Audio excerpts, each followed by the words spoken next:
On the top left of our quilt in the border, we're going to be adding a big flag. So you have a long rectangle of red, a narrower long rectangle of beige, and the blue with the stars on it. The flag pattern comes on one sheet, and it needs to be cut apart and either taped together or glued to make the whole flag. So you have this piece, this is the left portion of the flag, and then you have this piece down here, this is the right portion of the flag. You're going to attach them together on the dashed lines. I will tell you that the lines don't line up. It lines up best if you line up the bottom and the middle two lines, and then don't worry about the top, just smooth it out. And then for the blue, you're going to add the rectangle on the far left side, and I just butted my straight edges together. The part that kind of curves up is what's going to be on the bottom, and the part that's kind of curving down is what's going to be on the top.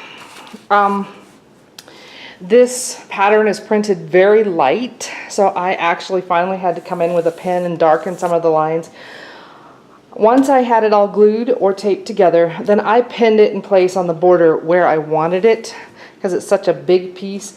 And I'm going to use back basting, so I flipped it over and traced the design on the wrong side of the fabric. And then I can remove the pattern from the quilt. I just wanted to point out on the flag, the first piece to go down is the beige piece. And the only part, if you're doing the back basting or template style applique or any other where you're turning under, that needs to be turned under is down here in the V. The rest of it you're going to leave flat, so I have just basted it down beyond the line for where the red's going to go down, and it was basted underneath the red, and it was basted all the way down on the end and all the way on the edge like this. You don't want to turn this under because that just adds bulk under your other pieces. So just this part is what's getting appliqued down. The rest is just basted, or you could glue it too. And then you put the other stripes on, and I'll do this one exactly like I've done that one.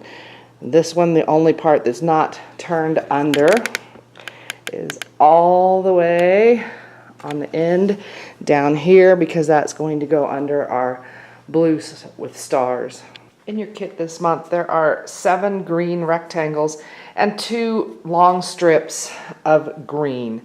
The long strips are cut on the bias, and we are going to be making bias vines.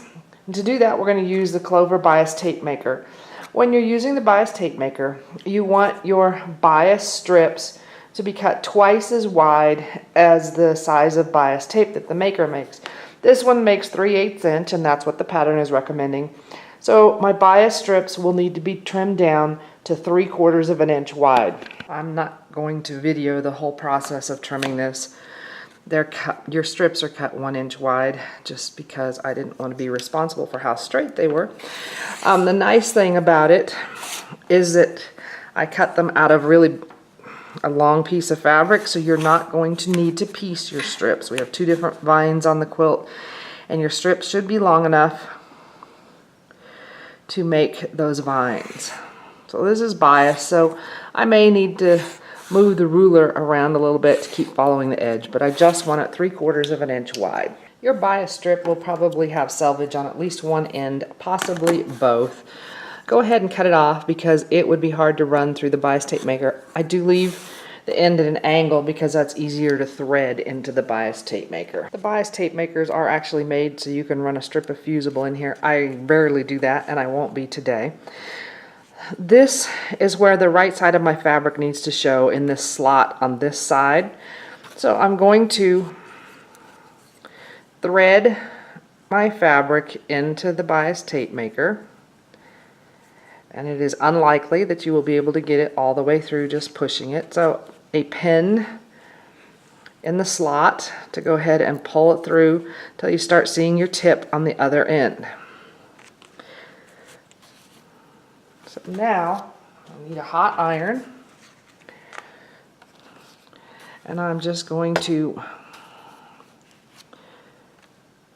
start running this through. My goal is to keep my bias tape centered in the maker, and you're not going to race through this because you want to make sure you get a nice crease on the bias coming out of the bias tape maker. And I'm working on a small surface here for the camera, but if you're on an ironing board, you could go longer without having to move your fabric.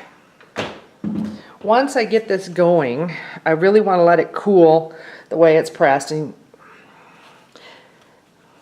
I'm going to move this forward, and I can just put a pin into the bias that's already been pressed to hold it, and I'm going to do that.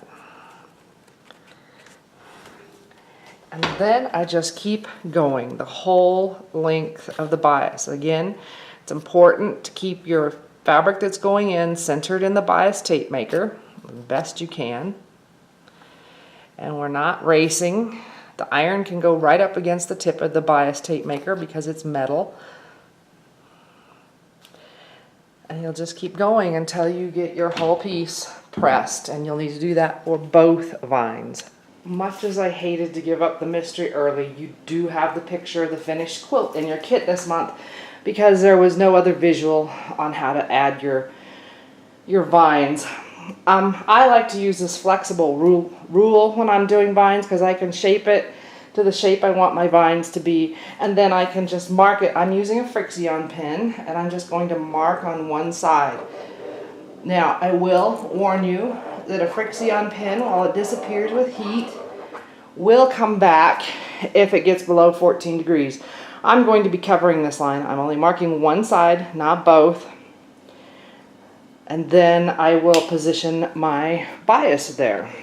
I've positioned my bias strip along the line. Up here at the flag, I am just going to leave this raw because I'm going to be covering it with a leaf.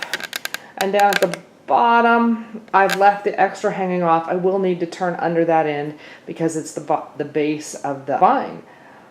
I used applique pins. You are welcome to use glue if you want to, just a few dots in the center as you go. I'm not a big fan of gluing, mainly because if you glue, you really should wash it out as soon as possible after, so when the quilt's finished.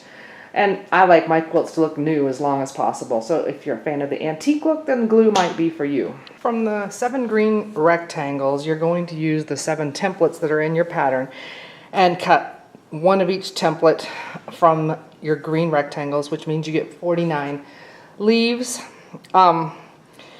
You actually don't have to use 7 different ones. Some of them are really close. You can mirror image some. You could do all just one leaf if you wanted to. I used starch and press for mine, so I did cut the templates out and then painted the starch on. Pattern tells you to make 49 leaves. I actually only used 45 when I put them on, but if you want to make them, then you can pick and choose which ones you want to use. There are 2 pieces of blue in your kit this month. Pattern actually says there's a blue and an orange. I chose to keep the wing a blue instead of the orange. So the darker blue is for the bird's body, and I found that the bird in this case is just a little bit skinnier than the blackbird we made, so I took my blackbird template and cut it down. It's not exactly the same shape as the pattern back here, but nobody's going to know the difference, and that way I can reuse my template plastic. It's a little bit warped from demoing, but it will work. And then I gave you a big enough piece on the blue that you can fussy cut where you want the bird's wings so that you have the feathers going on it. The last thing that's in your kit is 3 red rectangles, and from those the pattern calls for 9 berries. There are templates in the pattern, but I chose to just use my perfect circle templates instead and come close to the size. I'm not going into how to do all this applique. We've done it before, so there are some of my leaves and berries on the vine. You will be getting the picture of the finished quilt in your kit this month. However, it is not the last month. You will still be getting fabric next month to finish up the border.